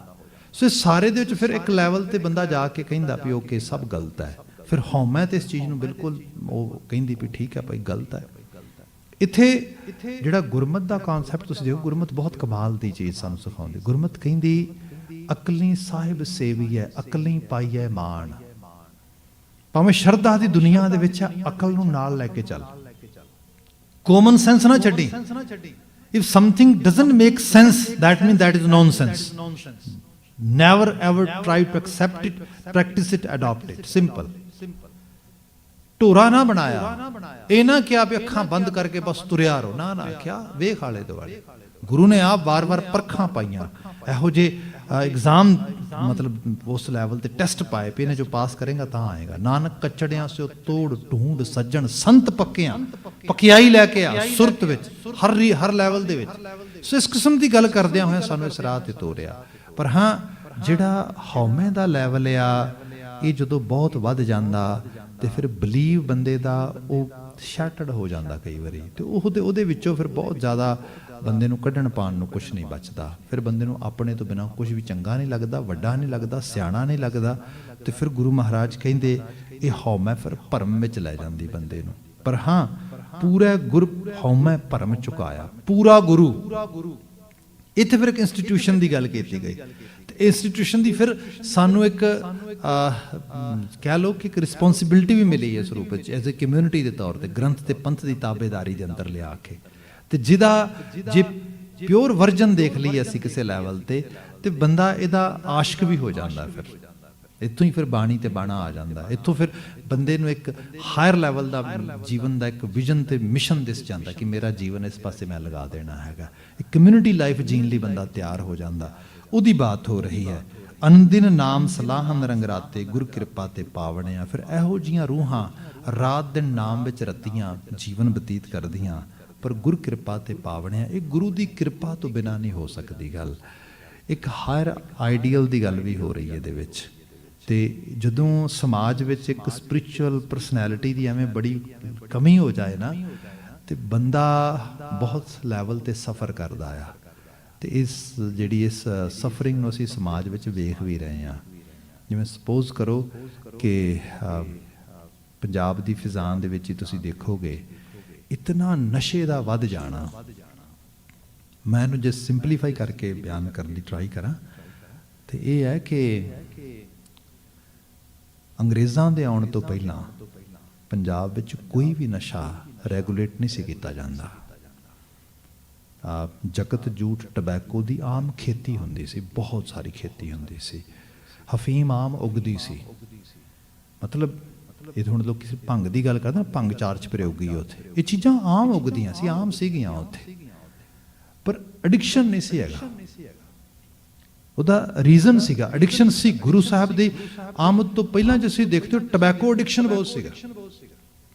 ਈਵਨ ਤੁਸੀਂ ਪੰਜਾਬ ਦੇ ਗਿਰਦੇ ਰਵਾਂ ਤੋਂ ਥੋੜਾ ਬਾਹਰ ਆ ਜਾਓ, ਜਿੱਥੇ ਗੁਰਮਤਿ ਦੀ ਰੋਸ਼ਨੀ ਤੋਂ ਆਮ ਸਮਾਜ ਵਿਰਵਾ ਰਹਿ ਗਿਆ, ਉੱਥੇ ਅਜੇ ਵੀ ਜਦੋਂ ਕਿਸੇ ਨੂੰ ਕਿਸੇ ਦਾ ਸੋਸ਼ਲ ਬਾਈਕਾਟ ਕੀਤਾ ਜਾਂਦਾ ਆ ਤੇ ਉਹਦੇ ਬਾਰੇ ਵਰਡ ਯੂਜ਼ ਕਰਦੇ ਨੇ ਵੀ ਇਹਦੇ ਨਾਲ ਸਾਡੀ ਜਿਹੜੀ ਹੈ, ਜਿਵੇਂ ਅਸੀਂ ਕਹਿੰਦੇ ਚੁੱਲ੍ਹੇ ਚੌਂਕੇ ਦੀ ਸਾਂਝ ਖਤਮ ਹੋ ਗਈ। ਉਹ ਕਹਿੰਦੇ ਭਾਈ ਮਾਰੀ ਇਸਕੇ ਸਾਥ ਚੁੱਲ੍ਹੇ ਹੁੱਕੇ ਕੀ ਸਾਂਝ ਖਤਮ ਹੋ ਗਈ। ਹੁੱਕਾ ਇੱਕ ਸੋਸ਼ਲ ਸਿੰਬਲ ਤੇ ਹੈ ਕਿ ਇਹ ਟਬੈਕੋ ਹੈ। ਮਤਲਬ ਇਹ ਜਿਹੜੀ ਚੀਜ਼ ਆ ਸਿੱਧੇ ਤੌਰ ਤੇ ਅੱਜ ਵੀ ਮਤਲਬ 50% ਕੈਂਸਰ ਕਾਜ਼ ਦਾ ਕਾਰਨ ਇਹ ਬਣ ਰਿਹਾ ਆ। ਸੋ ਇਹ ਚੀਜ਼ਾਂ ਸੋਸਾਇਟੀ ਦੇ ਲੈਵਲ ਤੇ ਐਕਸਰਸਾਈਜ਼ ਹੁੰਦੀਆਂ। ਗੁਰਮਤਿ ਦੀ ਰੌਸ਼ਨੀ ਆਈ, ਇਹ ਚੀਜ਼ਾਂ ਐਲੀਮੀਨੇਟ ਹੋ ਗਈਆਂ, ਖਤਮ ਹੋ ਗਈਆਂ ਬਿਲਕੁਲ। ਜੇ ਅਸੀਂ ਸ਼ਰਾਬ ਬਾਬਤ ਦੇਖੀਏ ਤੇ ਮੁਗਲ ਅੰਪਾਇਰ ਦੇ ਦੌਰ ਦੇ ਵਿੱਚ 2 ਮੁਗਲੀਆ ਹੁਕਮਰਾਨਾਂ ਨੂੰ ਛੱਡ ਦਈਏ, ਬਾਕੀ ਦੌਰ ਦੇ ਵਿੱਚ ਸ਼ਰਾਬ ਦੀ ਵੀ ਬਹੁਤੀ ਮਨਾਹੀ ਨਾ ਰਹੀ। ਪਰ ਤੁਸੀਂ ਦੇਖੋਗੇ ਐਡਿਕਸ਼ਨ ਦਾ ਲੈਵਲ ਗੁਰਮਤਿ ਆਸ਼ੇ ਤੋਂ ਬਾਅਦ ਬਿਲਕੁਲ ਲੋਅਰ ਲੈਵਲ ਤੇ, ਬਿਲਕੁਲ ਮਨੁੱਖ ਇੱਕ ਹਾਇਰ ਵੈਲਿਊ ਸਿਸਟਮ ਨੂੰ ਅਡਾਪਟ ਕਰਨ ਲੱਗ ਗਿਆ। ਹਾਂ, ਕਈ ਵਾਰੀ ਬਾਤ ਹੁੰਦੀ, ਜਿਵੇਂ ਮਹਾਰਾਜਾ ਰਣਜੀਤ ਸਿੰਘ ਬਾਰੇ ਲੋਕੀ ਕਹਿੰਦੇ ਉਹ ਜੀ ਡਰਿੰਕ ਬਹੁਤ ਕਰਦੇ ਸੀਗੇ। ਭਈ ਗੱਲ ਇਹ ਹੈ ਕਿ ਬਹੁਤ ਛੋਟੀ ਉਮਰੇ ਚੇਚਕ ਦਾ ਮਤਲਬ ਬੰਦਾ ਮਰੀਜ਼ ਬਣਿਆ, ਜਿਹਦਾ ਇੱਕ ਪੂਰਾ ਦਾ ਪੂਰਾ ਹਿੱਸਾ ਹੀ ਉਹ ਖਾ ਗਈ। ਉਹਦਾ ਚਿਹਰਾ ਮੋਹਰਾ ਸਾਰਾ ਚੇਚਕ ਨੇ ਖਾਧਾ ਸੀਗਾ, ਇੱਕ ਅੱਖ ਵੀ ਚਲੀ ਗਈ। ਮਤਲਬ ਇੱਕ ਅਧਰੰਗ ਹੋ ਗਿਆ ਪੂਰਾ। ਕ੍ਰੋਨਿਕ ਪੇਨਸ ਹੁੰਦੀਆਂ ਬੰਦੇ ਨੂੰ। ਉਹਦੇ ਲਈ ਹੋਰ ਕੋਈ ਮੈਡੀਸਿਨ ਤੇ ਹੈ ਨਹੀਂ, ਜਿਹਨੂੰ ਰਾਤ ਨੂੰ ਨੀਂਦ ਨਹੀਂ ਆਉਂਦੀ। ਉਹਦੇ ਵਾਸਤੇ ਬੀਇੰਗ ਏ ਬ੍ਰੈਂਡੀ ਜਿਹੜੀ ਹੈ ਉਹ ਫਿਰ ਹਕੀਮ ਨੇ ਤਸਦੀਕ ਕਰ ਦਿੱਤੀ। ਉਸ ਤੋਂ ਬਾਅਦ ਕੀ ਹੋਇਆ ਕਿ ਬਾਡੀ ਦਾ ਲੈਵਲ ਹੈ ਕਿ ਬਾਡੀ ਦੀ ਟੋਲਰੈਂਸ ਵਧੀ ਜਾਂਦੀ ਹਰ ਲੈਵਲ ਤੇ, ਵੀ ਬਾਡੀ ਹਰ ਚੀਜ਼ ਨੂੰ ਜਿਹੜਾ ਹੈ ਟੋਲਰੇਟ ਕਰਨ ਲੱਗ ਜਾਂਦੀ ਹੈ। ਫਿਰ ਟੋਲਰੈਂਸ ਲੈਵਲ ਤੇ ਉਹ ਫਿਰ ਹੋਰ ਵਧਣੀ ਸ਼ੁਰੂ ਹੋ ਗਈ, ਹੋਰ ਵਧਣੀ। ਤੇ ਜਿਵੇਂ ਅਲਕੋਹਲ ਐਥਨਲ ਕੈਮੀਕਲ ਆ, ਇਹਦੇ 'ਚ ਜਿਵੇਂ ਜਿਵੇਂ ਦਾ ਇਜ਼ਾਫਾ ਕਰੋਗੇ ਤੇ ਫਿਰ ਬਾਡੀ ਦੀ ਇੱਕ ਸੀਮਾ ਹੁੰਦੀ ਕਿੰਨਾ ਕਿ ਇਨਟੇਕ ਕਰੇਗੀ ਬਾਡੀ। ਫਿਰ ਤੇਜ਼ ਤੋਂ ਤੇਜ਼ ਕੱਢੀ ਜਾਏ, ਹੋਰ ਜ਼ਿਆਦਾ, ਜਿਹੜੀ ਇਸ ਤੋਂ ਵੀ ਜ਼ਿਆਦਾ ਤੇਜ਼ ਹੋਏ। ਸ਼ਰਾਬ ਵਿੱਚੋਂ ਸ਼ਰਾਬ ਕੱਢ ਕੇ ਲਿਆਂਦੀ ਜਾਂਦੀ ਥੋੜੀ ਲੈਣ ਵਾਸਤੇ, ਐਜ਼ ਉਸ ਰੂਪ ਵਿੱਚ ਇੱਕ ਦਵਾਈ ਦੇ ਤੌਰ ਤੇ। ਫਿਰ ਹੌਲੀ ਹੌਲੀ ਜਿਹਦਾ ਇੱਕ ਤਰ੍ਹਾਂ ਦਾ ਚਰਚਾ ਹੋ ਜੇ, ਫਿਰ ਮਨੁੱਖ ਮਨ ਵੀ ਹੈਗਾ ਇਹਦੇ 'ਚ ਇਹੋ ਜਿਹੀਆਂ ਚੀਜ਼ਾਂ ਦਾ ਸ਼ੌਂਕ ਵੀ ਪੈਦਾ ਹੋ ਜਾਂਦਾ। ਤੇ ਜਦੋਂ ਬੰਦਾ ਇੱਕ ਪੋਜੀਸ਼ਨ 'ਚ ਆ ਜਾਏ, ਉਹਦੇ 'ਚ ਇਹ ਵੀ ਪੋਸੀਬਿਲਿਟੀ ਆ ਜਾਂਦੀ। ਅਦਰਵਾਈਜ਼ ਆਮ ਸਿੱਖ ਕਰੈਕਟਰ ਦੇ 'ਚ ਇਹਦੀ ਕੋਈ ਹੋਂਦ ਨਹੀਂ ਸੀਗੀ। ਇਹ ਬੜੀ ਆਈਡੀਅਲ ਚੀਜ਼ ਆ। ਪਰ ਇਹ ਸਾਰੇ ਦੇ ਵਿੱਚ ਕੀ ਸੀਗਾ? ਸਪਿਰਿਚੁਅਲ ਪਰਸਨੈਲਿਟੀ ਸੀਗੀਆਂ ਜਿਹੜੀਆਂ ਐਕਸਰਸਾਈਜ਼ ਕਰਦੀਆਂ ਗੁਰਮਤਿ ਨੂੰ, ਨਾਮ ਨੂੰ। ਤੇ ਜੇ ਕੋਈ ਕਿਸੇ ਨੂੰ ਕੋਈ ਆਦਤ ਲੱਤ ਲੱਗਣ ਦੀ ਵੀ ਬਾਤ ਹੁੰਦੀ ਤੇ ਕੋਈ ਰੂਹਾਨੀ ਪਰਸਨੈਲਿਟੀ, ਤੁਸੀਂ ਭਾਈ ਵੀਰ ਸਿੰਘ ਜੀ ਨੂੰ ਪੜ੍ਹੋ, ਬਾਬਾ ਨੋਦ ਸਿੰਘ ਪੜ੍ਹੋ ਤੁਸੀਂ, ਤੁਹਾਨੂੰ ਪਤਾ ਲੱਗੇਗਾ। ਈਵਨ ਤੂਤਾਂ ਵਾਲਾ ਖੂਹ ਸੋਹਣ ਸਿੰਘ ਸੀਤਲ ਦਾ ਪੜ੍ਹੋ, ਅਕਾਲੀ ਕਰੈਕਟਰ, ਆਪਣੇ ਜ਼ਰੂਰ ਪੰਜਾਬ ਸਕੂਲ ਬੋਰਡ ਤੋਂ ਜੇ ਪੜ੍ਹੇ ਹੋਵੋ ਤੇ ਪੜ੍ਹਿਆ ਹੋਏਗਾ ਉਹਦੇ 'ਚ, ਜਿਹੜਾ ਅਕਾਲੀ ਕਰੈਕਟਰ ਆ, ਕੈਸਾ ਕਰੈਕਟਰ ਆ ਉਹ ਸਪਿਰਿਚੁਅਲ ਕਰੈਕਟਰ ਆ ਸਪਿਰਿਚੁਅਲ ਲੈਵਲ ਤੇ। ਜਿਵੇਂ ਸਮਾਜ ਤੋਂ ਲੈਕਿੰਗ ਕਰਦਾ ਤੇ ਸਮਾਜ ਗਰਕ ਹੋਣ ਵਾਲੀ ਹਾਲਤ ਤੇ ਚਲਾ ਜਾਂਦਾ। ਸਮਾਜ ਨੂੰ ਇਕੱਲੇ ਬਹੁਤ ਮਤਲਬ ਹਾਈਲੀ ਐਜੂਕੇਟਿਡ ਮੈਡੀਕਲ ਪ੍ਰੋਫੈਸ਼ਨਲਸ ਆ ਜਾਣ ਸਮਾਜ ਵਿੱਚ, ਹਾਈਲੀ ਐਜੂਕੇਟਿਡ ਇੰਜੀਨੀਅਰਸ ਆ ਜਾਣ, ਸਕਾਲਰਸ ਆ ਜਾਣ, ਸਮਾਜ ਉਹ ਤੇ ਇਕੱਲੇ ਨਾਲ ਨਹੀਂ ਚੱਲਦਾ। ਸਮਾਜ ਦੀ ਨੀਡ ਬੜੀ ਡੀਪ ਤੇ ਬੜੀ ਮਤਲਬ ਜਿਹੜੀ ਹੈਗੀ ਇੱਕ ਵਾਈਟਲ ਲੈਵਲ ਦੀ ਵੀ ਹੁੰਦੀ ਹੈ, ਜਿਹਦੀ ਪੁਗਤਾ ਅਧਿਆਤਮੀ ਤੇ ਰੂਹਾਨੀ ਤੌਰ ਤੇ ਵੀ ਹੋਣੀ ਬੜੀ ਜ਼ਰੂਰੀ ਹੁੰਦੀ ਹੈ। ਕਈ ਵਾਰੀ ਕੋਈ ਸਪਿਰਿਟ ਦੇ ਲੈਵਲ ਤੇ ਬੰਦੇ ਨੂੰ ਕੋਈ ਸੁਣ ਲਵੇ, ਸਮਝ ਲਵੇ, ਇਹ ਵੀ ਬੜਾ ਜ਼ਰੂਰੀ ਹੁੰਦਾ ਆ। ਇੱਥੇ ਗੁਰੂ ਅਮਰਦਾਸ ਸਾਹਿਬ ਅਨੰਦਿਨ ਨਾਮ ਸਲਾਹਨ ਰੰਗ ਰਾਤੇ ਗੁਰ ਕਿਰਪਾ ਤੇ ਪਾਵਣਿਆ, ਉਸ ਗੁਰੂ ਦੇ ਕਿਰਪਾ ਦੀ ਜਾਇਆਂ ਦੀ ਗੱਲ ਕਰਦੇ ਆ। ਇੱਕ ਪਤਾ ਹੋਰ ਕਹਿ ਕੇ ਵਾਈਂਡ ਅਪ ਕਰ ਦਿੰਦੇ ਆ, ਗੁਰ ਕੈ ਸ਼ਬਦ ਇਹ ਗੁਫਾ ਵਿਚਾਰੇ। ਇਸ ਗੁਫਾ ਨੂੰ ਜਿਹੜੀ ਅੰਦਰ ਦੀ ਦੁਨੀਆ ਆ, ਇਹਨੂੰ ਹੋਰ ਤੇ ਕਿਸੇ ਤਰੀਕੇ ਨਾਲ ਤੁਸੀਂ ਇਹਦੇ ਚ ਵਾਕ ਇਨ ਨਹੀਂ ਕਰ ਸਕਦੇ, ਤੁਸੀਂ ਇਹਨੂੰ ਵਿਜ਼ਿਟ ਨਹੀਂ ਕਰ ਸਕਦੇ। ਇੱਕੋ ਹੀ ਵਿਜ਼ਿਟ ਕਰਨ ਦਾ ਤਰੀਕਾ ਹੈ, ਗੁਰ ਕੈ ਸ਼ਬਦ ਇਹ ਗੁਫਾ ਵਿਚਾਰੇ। ਜਿਵੇਂ ਸ਼ਬਦ ਪੜ੍ਹਦੇ ਆ, ਸ਼ਬਦ ਵਿੱਚ ਇੱਕੋ ਸਮੇਂ ਦੋ ਚੀਜ਼ਾਂ ਆਉਂਦੀਆਂ। ਪਹਿਲੀ ਗੱਲ ਇਹ, ਸ਼ਬਦ ਸਾਡੇ ਆਪਣੇ ਅੰਦਰ ਨੂੰ ਵਿਖਾਉਂਦਾ ਸਾਨੂੰ, ਹੂ ਵੀ ਆਰ, ਅਸੀਂ ਕੌਣ ਆ, ਭਾਵੇਂ ਬੁਰੇ ਆ ਭਾਵੇਂ ਭਲੇ ਆ। ਸ਼ਬਦ ਇਹਦੀ ਤਰਜਮਾਨੀ ਕਰਦਾ। ਇਸੇ ਲਈ ਸਾਡਾ ਮਨ ਕਈ ਵਾਰੀ ਸ਼ਬਦ ਨਾਲ ਟਰੈਵਲ ਨਹੀਂ ਕਰਦਾ, ਕਿਉਂਕਿ ਜੋ ਸਾਨੂੰ ਬਹੁਤ ਕ੍ਰਿਟੀਸਾਈਜ਼ ਕਰੇ ਸਾਨੂੰ ਚੰਗਾ ਨਹੀਂ ਲੱਗਦਾ। ਇਹ ਚੇਤੇ ਰੱਖਿਆ ਜੇ ਹਮੇਸ਼ਾ, ਕਿਉਂਕਿ ਸਾਡੀ ਇੱਕ ਬਰਦਾਸ਼ਤ ਕਰਨ ਦੀ ਵੀ ਇੱਕ ਲੈਵਲ ਹੁੰਦਾ ਆ, ਜਿੱਥੇ ਬਹੁਤ ਜ਼ਿਆਦਾ ਸਾਡੇ ਔਗਣ ਵਿਖਾਏ ਨਾ, ਕਾਲਖ ਵਿਖਾਏ, ਕੁਝ ਵੀ ਠੀਕ ਨਹੀਂਗਾ, ਹੋ I can note tolerate it, I can note visit, I can note watch it, ਆ ਬਾਤ ਆ ਜਾਂਦੀ। ਇਸ ਲਈ ਬੰਦਾ ਸ਼ਬਦ ਨਾਲ ਬਹੁਤ ਜ਼ਿਆਦਾ ਆਤਮਸਾਤ ਵੀ ਨਹੀਂ ਹੋ ਸਕਦਾ। ਇਹ ਸਾਰੇ ਕਰਕੇ ਭਾਰਤੀ ਖਿੱਤੇ ਦੇ ਵਿੱਚ ਸੱਚ ਨੂੰ ਪੜ੍ਹਨ, ਸਮਝਣ, ਜਾਣਨ ਦੀ ਬਜਾਏ ਸੱਚ ਦੀ ਪੂਜਾ ਕਰਨੀ ਸ਼ੁਰੂ ਕਰਤੀ। ਪੂਜਾ ਕਰ ਲਓ, ਉਹ ਠੀਕ ਹੈ। ਮਤਲਬ ਆਪ ਤੇ ਦੇਵਤਿਆਂ ਵਰਗੇ ਲੋਕ ਗੁਰੂ ਕੇ ਹਜ਼ੂਰ ਬੈਠੇ ਹੋ, ਗੁਰੂ ਕੇ ਸ਼ਬਦ ਦੀ ਚਰਚਾ ਕਰ ਰਹੇ ਹਾਂ। ਅਦਰਵਾਈਜ਼ ਮੱਥਾ ਟੇਕ ਕੇ ਜਸਟ ਸਲਾਮ ਕਰਕੇ ਨਿਕਲ ਜਾਣਾ ਇਹ ਸੌਖਾ ਕੰਮ ਹੈ। ਇਹ ਕਰਕੇ ਬੰਦਾ ਪ੍ਰਾਊਡ ਵੀ ਫੀਲ ਕਰ ਸਕਦਾ ਆਪਣੇ ਆਪ ਉੱਤੇ, yes I am a very good religious person, I go temple, I go gurdwara Sahib, I visit there। ਇਹ ਤੇ ਹੈ, ਕਿਉਂਕਿ ਜਿਹੜੀ ਚੀਜ਼ ਤੋਂ ਜਿਹੜੀ ਵਿਚਾਰ ਆ ਉਹਦੇ ਤੇ ਐਨਰਜੀ ਲੱਗੇਗੀ, ਐਫਰਟ ਲੱਗੇਗੀ, ਫਿਰ ਉਹ ਐਨਰਜੀ ਤੇ ਐਫਰਟ ਕਿਤੇ ਲੈ ਕੇ ਜਾਣ ਦੀ ਬਜਾਏ ਉਹ ਤੇ ਪਿੱਛੇ ਖਿੱਚੇਗੀ, ਉਹ ਤੇ ਬਲਕਿ ਕਿਤੇ ਇਹੋ ਜਿਹਾ ਲੱਗੇਗਾ ਕਿ ਓਹੋ, ਜੇ ਸਪੋਜ਼ ਇੱਕੋ ਲਾਈਨ ਦੀ ਸਮਝ ਆ ਜਾਏ ਕਿ ਉਹ ਸਚਿਆਰਾ ਹੋਈ ਹੈ, ਕਿ ਉਹ ਕੂੜਾ ਟੁੱਟਾ ਪਾ। ਅੱਛਾ, ਕੂੜ ਦੀ ਕੀ ਡੈਫੀਨੇਸ਼ਨ ਹੋਏਗੀ? ਕੂੜ ਦਾ ਮਤਲਬ ਹੈ ਝੂਠ। ਝੂਠ ਦੀ ਇੱਕ ਕੰਧ ਬਣੀ ਹੈ ਮੇਰੇ ਤੇ ਮੇਰੇ ਸੱਚ ਦੇ ਦਰਮਿਆਨ, ਪਰ ਕਦੀ ਕਦਾਰ ਝੂਠ ਤੇ ਮੈਂ ਵੀ ਬੋਲ ਲੈਣਾ ਵਾ। ਉਹ ਇੱਥੋਂ ਗੱਲ ਸ਼ੁਰੂ ਹੋ ਗਈ। ਹੁਣ ਇੱਕ ਇੰਟਰਨਲ ਸਾਈਡ ਤੇ ਇੱਕ ਅਜੀਬ ਤਰ੍ਹਾਂ ਦਾ ਡਾਇਲੇਮਾ ਸ਼ੁਰੂ ਹੋ ਗਿਆ। ਇਹ ਛੋਟੀਆਂ ਛੋਟੀਆਂ ਚੀਜ਼ਾਂ ਨੇ। ਬੰਦਾ ਕਹਿ ਕਿਹੋ ਜਿਹੀਆਂ ਗੱਲਾਂ ਕਰਦੇ ਆ, be practical, live your life in this world. ਠੀਕ ਹੈ ਭਾਈ, ਕਰੀ ਚਾਓ। ਪੈਰ ਤੇ ਕਰਦਿਆਂ ਹੋਇਆ ਬੰਦਾ ਝੂਠ ਵੀ ਬੋਲੇ, ਥੋੜਾ ਬਹੁਤਾ ਗਲਤ ਕੰਮ ਨੂੰ ਵੀ ਕਰਨ ਲੱਗ ਜੇ, ਫਿਰ ਐਕਸਪੈਕਟੇਸ਼ਨਸ ਐਸੀਆਂ ਹੋ ਜਾਣ ਕਿ ਹਰ ਥਾਂ ਤੋਂ ਸੁੱਖ ਮਿਲੇ, ਖੁਸ਼ੀ ਮਿਲੇ, ਚਾਹ ਮਿਲੇ, ਸਭ ਮਤਲਬ ਐਵਰਗ੍ਰੀਨ ਹੀ ਹੋਏ। ਐਵੇਂ ਹੋਏਗਾ ਨਹੀਂ। ਜ਼ਿੰਦਗੀ ਦੇ ਵਿੱਚ ਚੈਲੰਜਸ ਤੇ ਪੈਰ ਤੇ ਆਉਣਗੇ। ਸੋ ਉਹ ਚੀਜ਼ਾਂ ਆਉਣਗੀਆਂ, ਫਿਰ ਸੋਚੇਗਾ ਵੀ ਕਿੱਥੇ ਜਾਇਆ ਜਾਏ। ਅੱਜ ਇਹ ਨਹੀਂ ਗੱਲ ਕਿ ਲੋਕੀ ਸਪਿਰਿਚੁਅਲਿਟੀ ਦੇ ਬਾਬਤ ਲੋਕੀ ਕਮਲੇ ਹੋਏ ਆ, ਤੇ ਇੱਕ ਦੁਕਾਨ ਦੀ ਤਰ੍ਹਾਂ ਚੱਲ ਰਿਹਾ ਸਭ ਤੋਂ। ਮੈਂ ਤੇ ਮਾਫੀ ਮੰਗਾਂਗਾ, ਅਦਨਾ ਜਾਂ ਮਨੁੱਖ ਆ, ਮੈਨੂੰ ਤਾਂ ਰੀਸੈਂਟਲੀ ਬਹੁਤ ਸਾਰੀਆਂ ਚੀਜ਼ਾਂ ਦੀ ਬੜੀ ਅਪਰੋਚ ਆਈ। ਰੀਸੈਂਟਲੀ ਕਿਉਂ ਕਈ ਸਾਲਾਂ ਤੋਂ ਸੋਚ ਦੇਖ ਰਿਹਾ, ਯੂਟਿਊਬਰਸ ਜਿਹੜੇ ਹੈਗੇ ਨੇ ਉਹ ਕਹਿੰਦੇ ਜਿੰਨਾ ਸਪਿਰਿਚੁਅਲਿਟੀ ਰਿਲੇਟਿਡ ਤੇ ਇਹਦੇ ਰਿਲੇਟਿਡ ਜਿੰਨਾ ਕੰਟੈਂਟ ਲੋਕੀ ਵਾਚ ਕਰਦੇ ਨੇ, ਜਿੰਨੀ ਇਹਦੇ ਚੋਂ ਐਡ ਦੇ ਨਾਲ ਇਨਕਮ ਜਨਰੇਟ ਹੁੰਦੀ ਹੈ, ਤੁਸੀਂ ਸੋਚ ਨਹੀਂ ਸਕਦੇ। ਕਿਉਂਕਿ ਜੇ ਕਿਤੇ ਲਾ ਲਿਆ ਇੱਕ ਵਾਰੀ ਬੰਦੇ ਨੇ, ਬੰਦਾ ਬੰਦ ਹੀ ਨਹੀਂ ਕਰਦਾ, ਦੂਜਾ ਤੇ ਬੰਦ ਵੀ ਕਰ ਦੇਗਾ। ਕਿਉਂਕਿ ਕਿਤੇ ਸੁਪਰਸਟੀਸ਼ੀਅਸ ਬਿਲੀਵ ਹੈ ਕਿ ਮੈਂ ਪੂਰਾ ਸੁਣ ਕੇ ਹਟਾਂਗਾ, ਕਿਤੇ ਐਸਾ ਨਾ ਹੋਏ ਕੋਈ ਮੈਨੂੰ ਕਿਸੇ ਕਿਸਮ ਦੇ ਨਾਲ ਇਹਦਾ ਕਰਸ ਲੱਗ ਜਾਏ। Second, कि you know, let me actually feel more. Let me actually listen it. I might get some sort of healing. मैं तो इत्थे holistic healing ਦੇ ਕੁਝ programs mainstream ਦੇ ਵਿੱਚ ਦੇਖੇ ਜਿਨ੍ਹਾਂ 'ਚ ਇਹੋ ਜਿਹੀਆਂ ਚੀਜ਼ਾਂ ਵੱਡੇ ਲੈਵਲ ਤੇ ਚੱਲਦੀਆਂ।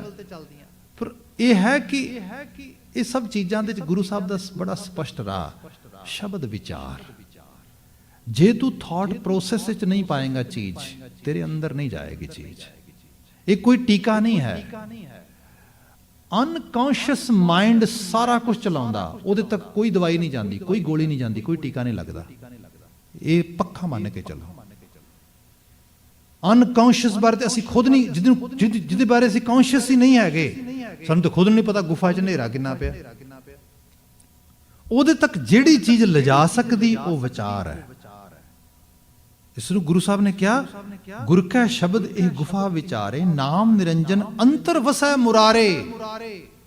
ਮੁਰ ਨਾਂ ਦੇ ਰਾਖਸ਼ ਨੂੰ ਮਾਰਨ ਵਾਲਾ ਕੋਈ ਅਵਤਾਰ ਬਾਹਰ ਨਹੀਂਗਾ, ਜਿਵੇਂ ਭਾਰਤੀ ਖਿੱਤੇ 'ਚ ਕਿਹਾ ਗਿਆ ਵੀ 24 ਅਵਤਾਰਾਂ 'ਚੋਂ 21 ਅਵਤਾਰ ਹੈ। ਬਾਬਾ ਜੀ ਕਹਿੰਦੇ ਉਹ ਤੇਰੇ ਅੰਦਰ ਹੈ। ਕਿਆ? ਨਾਮ ਨਿਰੰਜਨ ਅੰਤਰ ਵਸੈ ਮੁਰਾਰੇ, ਹਰ ਗੁਣ ਗਾਵੈ ਸ਼ਬਦ ਸੁਹਾਏ, ਮਿਲ ਪ੍ਰੀਤਮ ਸੁਖ ਪਾਵਣਿਆ। ਕਿਤੇ ਹਰੀ ਦਾ ਗੁਣਗਾਨ ਕਰੇ। ਲਿਟਰਲੀ ਤੌਰ ਤੇ ਕੁਝ ਚੀਜ਼ਾਂ ਸਪੋਜ਼ ਜਿਹਨੂੰ ਸਾਹਿਬ ਨੇ ਬਾਣੀ 'ਚ ਇਸ ਤਰ੍ਹਾਂ ਕਿਹਾ ਕਿ ਨਾਨਕ ਗੁਰੂ ਨਾ ਚੇਤਨੀ ਮਨ ਆਪਣੇ ਸੁਚੇਤ। ਬੱਚੇ ਦੇ 'ਚ ਛੋਟਾ ਬੱਚਾ ਜਿਹੜਾ ਹੈ ਉਹਦੇ 'ਚ ਬਹੁਤ ਸਾਰੇ ਵਰਚੂਜ਼ ਹੋ ਸਕਦੇ ਨੇ, ਪਰ ਕਈ ਵਾਰੀ ਅਸੀਂ ਆਮ ਕਰਕੇ ਜਿਹੜੇ ਲੋਕ ਬਹੁਤੇ ਪਰਿਵਾਰ ਦੇ 'ਚ ਬੱਚੇ ਦੇ ਮੋਹ 'ਚ ਪੈ ਜਾਂਦੇ। ਜਿਹੜਾ ਬੱਚਾ ਬਹੁਤ ਛੋਟੀ ਏਜ 'ਚ ਆਰਗੂਮੈਂਟੇਟਿਵ ਹੋ ਜਾਏ ਨਾ, ਅਸੀਂ ਉਹਨੂੰ ਵਰਚੂ ਦੇ ਤੌਰ 'ਤੇ ਦੇਖਣ ਲੱਗ ਜਾਂਦੇ ਹਾਂ, ਗੱਲਾਂ ਬੜੀਆਂ ਆਉਂਦੀਆਂ ਹਨ। That would be biggest hurdle for that individual in his or her personality development. ਜਦੋਂ ਇਹ ਚੀਜ਼ ਹੋ ਗਈ ਸਮਝੋ ਇਹਦਾ ਪਾਥ ਬੈਟਰਮੈਂਟ ਵਾਲਾ ਰੁਕ ਗਿਆ, ਕਿਉਂਕਿ ਬਹੁਤ ਉਹ ਏਜ ਆ ਜਿੱਥੇ ਇਹਨੂੰ ਕਿਸੇ ਚੀਜ਼ ਦਾ ਡਿਸਾਈਪਲ ਬਣਨ ਦੀ ਲੋੜ ਆ, ਆਰਗੂਮੈਂਟੇਟਿਵ ਬਣਨ ਦੀ ਲੋੜ ਨਹੀਂ ਹੈ।